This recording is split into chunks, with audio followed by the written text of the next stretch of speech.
We are live. Okay. My name's Herschel Daniels. I'm chairman of Friends of the African Union, and this is a live Labor Day 2015 broadcast talking about Project Labor Agreement. The Project Labor Agreement that we're talking about, by the way, you can see in the background all those my grandson making his noises, smiling into the camera, doing all that, raising his hands, etc. Okay, grandpa, grandkid. Okay, so later on, 20 years from now, Durante, you can see yourself when you were a small young man, and now you'll be 30 when you'll be watching this. Hopefully, I'll be still around, but if I'm not, hi. All right, it's been a long day, okay? We've been out with the AFL-CIO. We've been talking about Project Labor Agreement, about bringing them to the table, about making sure that we get a piece of the pie. Okay, that piece of the pie is decided as a Project Labor Agreement, whereas for the next 15 years, we'll be having no strike clause in a public-private partnership. That would be capitalized at $5 billion by the utilization of the Daniels IDIQ business process as applied to the 5G C7 ISR company that would be created here that would buy assets that comes with over 3,000 employees, and that we would augment those employees as we build out a multimedia global production infrastructure here that would take advantage of already established assets like the convention center, like the 2 stadiums on the banks, like the banks development, like Fort Washington Way, and projects around the city in Queensgate, in Mount Auburn, Madisonville, Walnut Hills, Evanston, and other communities. That this would all be wrapped up into one issuance that would be supportive of 20,000 households receiving $100,000 investment each. Each of those $100,000 can be leveraged through the Small Business Administration and through other operations on a 3-to-1 basis. And the same thing for the capital amount. Now, the way we're doing this is based on the EB-5 program, whereas foreign investors, let's say from Korea, they live in Korea, they may live in Seoul, they may want to have an option to have a business here in Cincinnati. Well, if you do that, then you have to invest $1 million. If you invest $1 million, thank you. Okay, could you stop shaking? Thank you. Okay, all right, I appreciate it. So if you invest $1 million, then you get the right under the United States law to work toward a permanent card and a permanent stay in the United States, including citizenship. That then, also requires you to hire 10 Americans. What we're doing is we're saying you're putting in $2.25 million. 1 million is going to the primary business, 1 million is being leveraged through the SBA, and 250,000 is building homes for mixed income. That would be for peoples with disabilities and other people whose society needs to support under the Sustainable Development Goals, such as the homeless, such as veterans, such as people with disabilities. That would then permit us to wrap this up under a Community Reinvestment Act agreement that becomes a win-win situation for Cincinnati and a win-win for Cincinnati's workforce. So more information on that on September 11th on a phone call. And I did not realize when I was setting this up for September 11th at 8 p.m. on our phone call that it was September 11th. It is September 11th, all right? And that's an important day in America. It caused ultimately America to spend trillions of dollars in a so far failed war. Okay, and we're looking at that right now. And so this live call is happening. Okay, and we'll see if other people tune in. Okay, let's invite some more people. Okay, yes, Durante. Durante Sutton has the floor. Okay. Happy Labor Day. You say something. All right. So, do you know what Labor Day is? No. All right. Let's think about this. 100 years ago, if you were a worker, you went to work for me. I want you to work 7 days a week. And you don't time off, double time, any extra time? No. You should be lucky that you got a job. I gave you a job, and I expect you to work 80 hours a week, even though you're 10 years old. I expect you to work in a factory, and if you lose a finger or arm, etc., well, that's, I gave you a job. Okay. So labor reduced the time.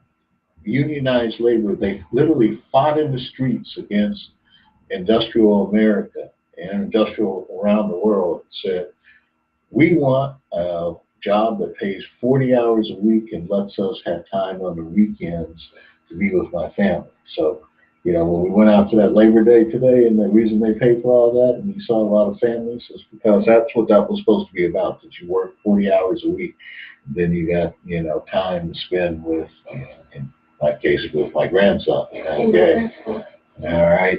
And, as you had me going around all the rides today. Yeah, oh yeah, grandson time. Yeah, hey, we got an hour and a half. Hey, good. Okay, how many rides can I get in? You got all except for the last one. Okay, and so you got in.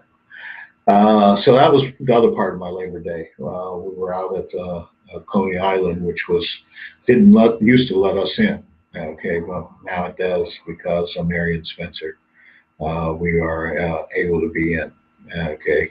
But one of the things that happened at that today was the AFL-CIO, United Way, and Mayor Cranley said they're going to have a poverty summit for Cincinnati later this year. I informed them that we're not only in October going to have a poverty summit, we're going to have a summit about African Americans, because on October 8th, and through the 11th, we meet with the African Union. We're the sixth region of the African Union. We in America, as part of that six regions, we're the big bad black people because we earned over $1 trillion last year. Okay, all of Africa earned $2.5 trillion. They got 1.1 billion people. We got 55 million at most. Okay, 40 million of that came from the people here in America 150 years ago, were Africans who were ex-slaves, the majority of them, who had just been part of the victorious Union Army, defeating the traitors to the idea of the Constitution. And so that right now, 150 years ago, we weren't Americans. That came in 1868. But we were part of the Union Army that had 200,000 strong. And by our labor that helped build this country, our labor then helped free this country from the tyranny of slavery.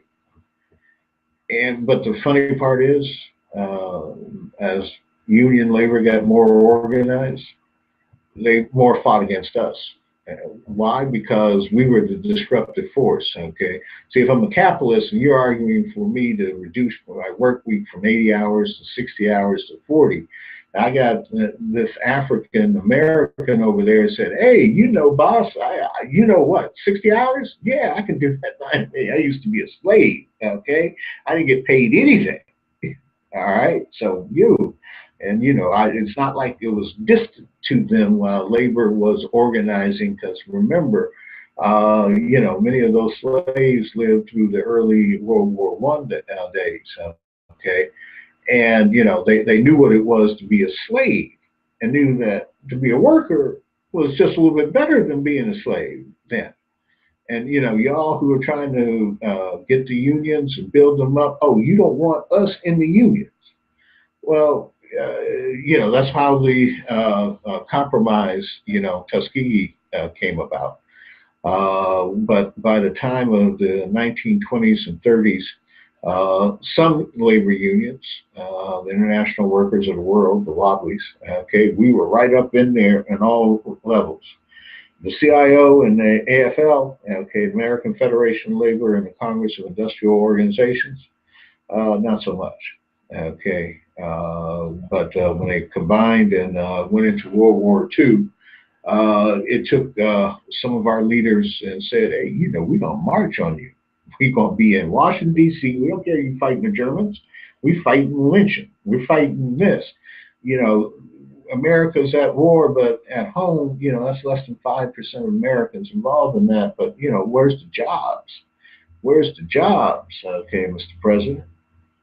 And so he changed the law.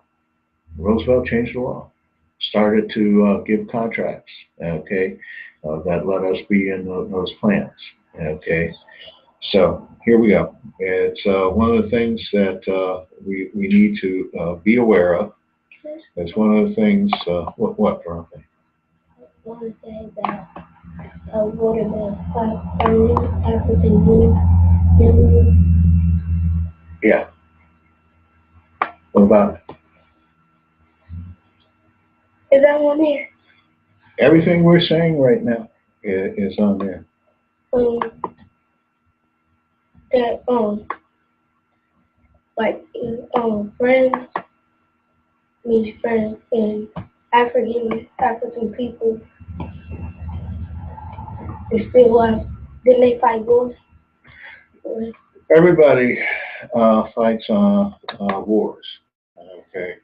It's unfortunately fact of life. Okay, it's a matter of what are you fighting war for? Okay, and are you fighting war to preserve your freedom? Because somebody else wants to take it away from you?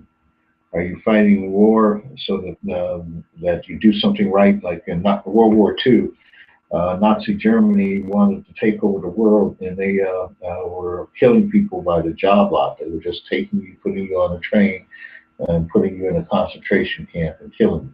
Now, some people, like the Palestinians, they like to say that never happened. Okay, you know, we got pictures, we got testimonies, we got people who lived. 6 million human beings were put on trains, sent to gas chambers, and gassed and killed. Okay, and so during World War II, that was the great crime. Okay, that genocide in Asia.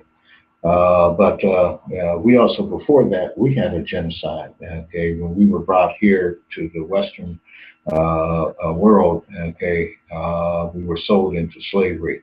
And there's amounts differing from 12 million to 60 million people, Africans, who were sold into slavery. And about only 4 million of them made it to shore here in the Western world, and only less than 1 million in America. So we're some pretty hardy people, you know. We basically, the way it happens is you were captured in a fight in Africa, either by a fight or somebody attacked your village, and all of a sudden you're part of the losing. You ain't part of the dead people on the ground. You're part of the people who are shattered. Okay, and then you're taken over and you're sold to these people who you've never seen before. Okay, the Europeans, white people. And so your African brothers and sisters sold you to them, and you go through a door called the door of no return, because once you go through that door, you ain't returning to Africa. Okay, and so you're captured. So that means you didn't die there, either by warrior promise or by surrender. Then you got to survive the march to the slave pens. Then, and by the way, you're a 10-year-old. Yeah, okay. Yeah. Oh, ooh, yeah. Look at that muscle. Yeah, we can work you.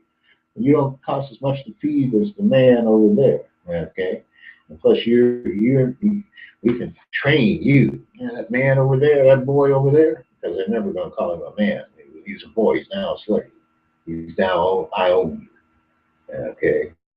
All right. And so I bring you to door no return. And so if you haven't died yet, now you had three opportunities to die. Okay. One in the battle that captured you, two in the trip that got you here, three waiting around by a ship while I gather more slaves. I have enough slaves to make the trip profitable. Ship pulls up. Now you march through the door of no return, never to see Africa and your homeland again. Now you mix with a whole bunch of other slaves who you may not even speak their own language. Africa has 2,000 tribes and over 3,000 languages. It's so big that the United States, Europe, China can all fit inside of it. She's really big. One more question. Yeah. What do y'all mean at African Union? The African Union is 53 nations on the continent, excuse me, 54 nations on the continent, excluding Morocco, that was created in 1963. You know, old, not as old as me. But to where the leaders got together and they said, we're tired of being ruled by somebody else. Okay, we're gonna get our act and we're gonna take control of our stuff. All right, and so they did in 1963. Said we need a club for all of us to get together. Okay, you know, I rule my country, you rule your country. Tell you what, 32 of us, we get together. We're with the Emperor Haile Selassie in Addis Ababa because his family is the longest independence. And we're going to get together. We're going to form this organization of African unity. And one of our first goals is to get the people, the Europeans, out of our government, stop controlling us. Okay, by 2000, they did it, 7 years. They freed themselves. Okay, but there's still economic freedom, and then there is actual physical freedom. They won the physical freedom. They said the next battle is economic. We're going to change our name to a union. See, the first it was the Organization for African Unity. We are unified. Okay, but that doesn't necessarily mean we're union. Union means I'm with you. I'm unionized. I'm close to you. We have the same objectives. We have the same goals. We're going to sign documents that we're going to run together. Okay. So that's what they did in 2000, 15 years ago. So you say the NCRC match with Union. And can you tell the boy has been running with me a little bit? Okay, 10 years old. You know, he's a smart kid. I mean, I want to kill him sometimes. That's on record. Okay, well, he can say 20 years from now. Well, he didn't kill him. Okay, but he wanted that. Yeah, okay, we're a member of the National Community Reinvestment Coalition. It's 600 organizations around the world. It meets quarterly with the Federal Reserve banks and the nation. Meets annually with the Federal Open Market Committee. And basically it thinks about community reinvestment. What it thinks about is how can we make this neighborhood better? How can we make this place better? Okay, how can we get the money to make that place better? Cincinnati overall, you know, the stuff that we've been doing with My Brother's Keeper. Okay, well, that's, you know, how do we use that to make more money? So y'all made My Brother's Keepers? No, President Obama started My Brother's Keeper. Okay, he started it in February 2014. We picked it up on December 2000. We joined in with another group that was working on it. We briefed the mayor on February 2014. We then worked through NCRC, had their annual meeting. Then we made sure that we had a sit down with the core team from My Brother's Keeper, which includes Friends of the African Union. Okay, and we sat down with the mayor, and then we informed the world what we're doing. Okay, 25th African Liberation Day.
Get down, Boogie.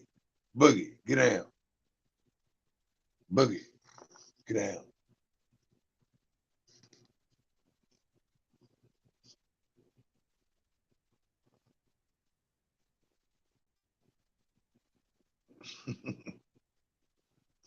Quit.